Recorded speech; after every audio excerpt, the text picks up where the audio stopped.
Assalamu alaikum, my dear friends, my students. So today we are going to discuss the third lecture of significant figures in which we discussing rounding of numbers. So फर्ज करें कि हमारे पास एक दो numbers है, उनको हमने add up करना है या सब्ट्रैक्ट करना है, और या उन दोनों की मल्टीप्लिकेशन या उन दोनों को हमने डिवीजन करना है, उन दोनों को एक दूसरे पर डिवाइड करते हैं। तो रिजल्ट क्या होता है? रिजल्ट आता है उस नंबर से बहुत लार्ज नंबर बन जाता है, उसमें डिजिट्स बहुत ज्यादा आ जाते हैं। तो अब हमने करना क्या है? उस डिजिट को एज इट इज लिखना है या उसको कम करना है या उसको शॉर्ट लिखना है, खूबसूरत लिखना है। तो इस डिजिट को कम करने का जो तरीका है वो हम राउंडिंग ऑफ नंबर से सीखेंगे। राउंडिंग ऑफ नंबर उसको कहते हैं। न्यूमेरिकल एनालिसिस में इन डिजिट्स को कम करने को जो नाम दिया है वो है rounding off number. So first आज इस लेक्चर में हम सीखेंगे रूल्स फॉर राउंडिंग ऑफ। एक नंबर जैसे ये 4 डिजिट्स लिखे हैं, इनमें मैंने ये 4 कम करना है, तो कैसे कम करना है, इसके लिए रूल क्या है, तरीका क्या है। So how to decide significant figures. So first rule है हमारे पास राउंडिंग ऑफ नंबर्स का। ये हमारे पास एक नंबर लिखा है 43.74। अब इसमें ये वाला जो डिजिट है, ये लास्ट डिजिट, इसको मैंने ड्रॉप करना है, इसको मैंने हटाना है। तो इसके लिए रूल ये है, अगर ये नंबर लेस देन 5 है, ये देखो इधर मैंने शो किया है, अगर लेस देन 5 है ये नंबर, तो बाकी नंबर्स पर, बाकी डिजिट्स पर कोई असर नहीं पड़ेगा। एज इट इज बाकी डिजिट्स को हम लिखेंगे जैसे ये मैंने लिखा है यहाँ पर। सो ये आपका हो गया फर्स्ट रूल का आंसर। ये एमसीक्यूज में भी पूछा जा सकता है आपसे कि अगर हमारे पास ये 4 नंबर्स हैं, इनमें से इस नंबर को ड्रॉप करना है, तो ड्रॉप करने के बाद ये नंबर कैसे लगेगा, ये नंबर कैसे लिखेंगे, कितना होगा, कम होगा, ज्यादा होगा। तो अगर लास्ट डिजिट हमारे पास 5 से लेस है, कम है, तो फिर बाकी डिजिट्स को हम चेंज नहीं करेंगे, एज इट इज लिखेंगे।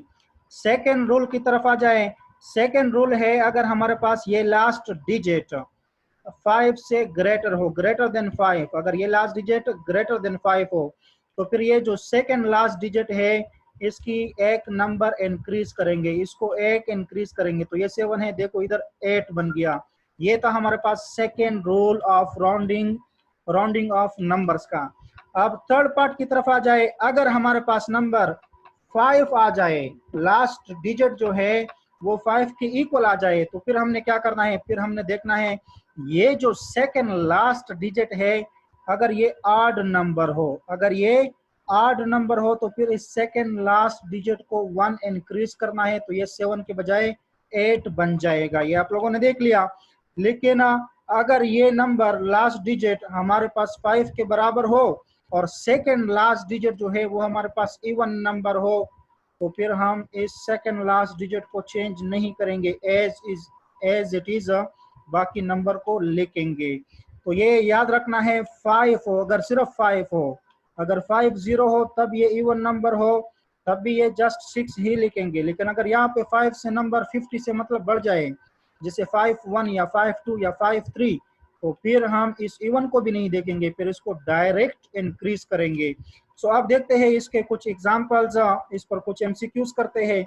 जैसे अगर पेपर में आपसे पूछा जाए rounding off up to 3 figures, 3 numbers तक, 3 डिजिट्स तक, ये पूरा एक नंबर है 4.373247, इस नंबर को इन 3 डिजिट्स तक महदूद करना है, इन 3 डिजिट्स तक लाना है, बाकी इन 4 डिजिट्स को हटाना है। तो कम करना है मतलब क्या है कि राउंड ऑफ करना है, इसको हम राउंड करेंगे और ऑफ करेंगे। तो उसके लिए मेथड क्या है, अब देखें जरा। ये 3 डिजिट तो अपनी जगह पर छोड़ दो, ये बाकी जो डिजिट्स है इनमें से हमारा किसी के साथ भी काम नहीं है। ये जो लास्ट डिजिट है इन चारों में से 3, इसको हमने देखना है। अब यहाँ पर इस पर रूल अप्लाई करो। ये नंबर अगर हमारे पास 5 से ग्रेटर है या 5 के बराबर है या 5 से लेस है, तो उसके लिए क्या रूल है मैंने आपको बताया। यहाँ पर देखिए, अगर ये लास्ट डिजिट हमारे पास लेस देन 5 हो, तो ये 3 देखो मैंने जो है इसको बक्से में बंद कर दिया है, ये 3 5 से लेस है, तो इस नंबर पर कोई असर नहीं पड़ेगा, एज इट इज 4.37 को मैंने लिखा, ये इसका आंसर होगा। ये असल में यहाँ पर मैंने 3 लिखा है, ये असल में क्या है 8 है। इसको मैं चेंज करूँ फर्स्ट। ये आपके पास 8 है, 8 अब ठीक हो गया। 4.83247, तो यहाँ पे ये 3 हमारे पास जो है लेस देन 5 है, सो 7 ही रहेगा, तो 4.87 इसका क्या हो गया आंसर हो गया। सेकंड एमसीक्यूज को देखे 4.87739, अब इन 3 नंबर्स को हमने हटाना है, इन 3 डिजिट्स को हटाना है, तो लास्ट डिजिट हमारे पास 7 आया है, ग्रेटर देन 5 है। जब ग्रेटर देन 5 हो तो फिर क्या होगा कि हमने लास्ट डिजिट को 1 इंक्रीज करना है। तो ये देखो ये 7 है, 7, तो ये वाला जो सेकंड लास्ट डिजिट है इसको 1 इंक्रीज करना है, तो ये 8 बन जाएगा, 4.88। ये हमारे पास सेकंड एमसीक्यूज हो गया। थर्ड एमसीक्यूज की तरफ देखें 4.8751। अब ये लास्ट डिजिट जो है जिनको हमने हटाना है यहाँ से, तो इसकी लास्ट डिजिट को देखना है, ये वाला 5, ये एग्जैक्ट 5 है, लेकिन इसके लिए रूल क्या है कि इसके सेकंड लास्ट नंबर को देखना है। अगर ये ऑड है तो फिर इसकी 1 इंक्रीज करेंगे, अगर इवन है तो फिर इंक्रीज नहीं करेंगे। लेकिन याद रखें यहाँ पर जस्ट 5 नहीं है, 5 के अलावा एक नंबर और भी इसके साथ है। तो ये लास्ट स्टेप में मैं आपको डिस्कस करता हूँ। जस्ट यहाँ पर इसका आंसर क्या होगा, देखिए 5 है तो 5 में देखना है आपने सेकंड लास्ट डिजिट ऑड है कि इवन है। अगर ऑड है तो इसको 1 इंक्रीज करना है और इन दोनों को ऑफ कर दो, दफा करो, तो ये 4.87 क्या बन जाएगा 4.88 बन जाएगा। ये इसका आंसर हो गया। नेक्स्ट हमारे पास देखे ये हमारे पास ये 2 डिजिट, इसको ऑफ करना है, राउंड करना है, राउंड कर दिया, ऑफ करना है, तो ये लास्ट डिजिट 5 है, सेकंड लास्ट डिजिट फिर हमारे पास ऑड आया है। जब ऑड आया है तो इसको हमने क्या करना है 1 इंक्रीज करना है, तो 4.88 इसका आंसर बनेगा। और नेक्स्ट देखे आपके पास 5वां एमसीक्यूज है, ये भी हमारे पास क्या है 50 आया है लास्ट में। इन दो 50 को हमने राउंड करना है, ऑफ करना है, दफा करना है, तो इसका 5 देखिए लास्ट डिजिट 5 है, तो इसके सेकंड लास्ट इवन आया है। क्या आया है इवन, तो इवन तो चेंज नहीं होगा। लास्ट डिजिट अगर 5 के बराबर है तो सेकंड लास्ट डिजिट इवन हो तो फिर इसको हम चेंज नहीं कर सकते, इसको एज इट इज रखेंगे। तो ये हमारे पास क्या बन जाएगा 4.86 ही लिखा। अब ये जो 6 नंबर पर है वेरी वेरी वेरी इंटरेस्टिंग। अब यहाँ पर आप लोग जो है अक्सर मिस्टेक करते हो, ये सारा सब कुछ तो सीख जाते हो लेकिन ये वाला पॉइंट जो है आप भूल जाते हो। अब इसमें देखे यहाँ पर लिखा है मैंने 4.86, ये 3 डिजिट तक इसका आंसर मैंने लिखना है। 52 को राउंड करना है, इसको ऑफ करना है, दफा करना है, तो ये देखो लास्ट डिजिट हमारे पास 5 है, सेकंड लास्ट डिजिट हमारे पास 6 है, तो यहाँ पर मैंने इसको एज इट इज नहीं लिखा है, ये इवन नंबर है सेकंड लास्ट, यहाँ पर फिर भी मैंने 1 इंक्रीज किया है। क्यों, क्योंकि यहाँ पर आपने ये देखना है कि अगर लास्ट डिजिट जस्ट आपके पास 5 आ जाए और ये सेकंड लास्ट इवन हो तब ये एज इट इज रहेगा।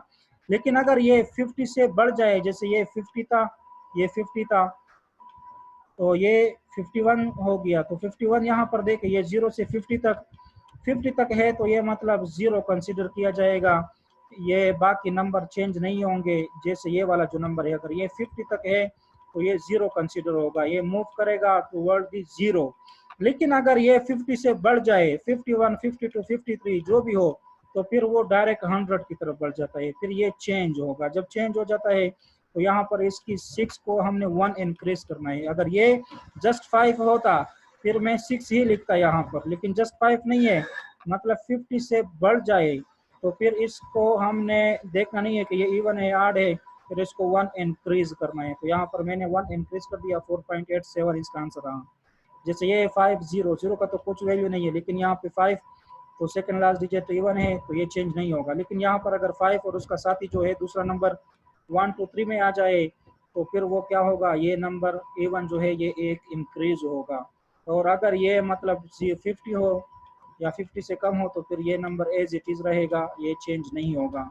सो ये था बहुत important MCQs first chapter physical quantities and measurement, first year physics का फर्स्ट चैप्टर जो बहुत इंपॉर्टेंट है। पेपर में बहुत ज्यादा एमसीक्यूज इससे आ जाते हैं, इवन बोर्ड के पेपर में भी और ईटा एमसीक्यूज में भी इनसे बहुत एमसीक्यूज आते हैं। हर साल तकरीबन 3 4 5 एमसीक्यूज रिपीट होते हैं और वो इसी एक टॉपिक में देखो आप लोग सीख सकते हैं।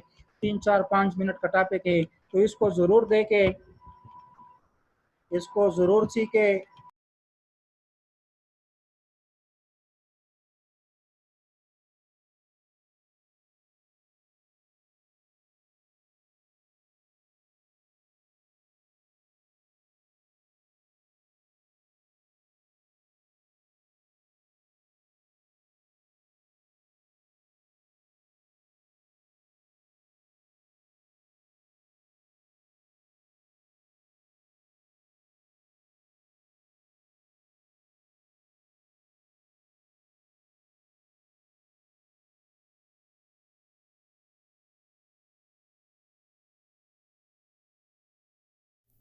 हर लहज़ा है मोमिन की नई शान नई आन।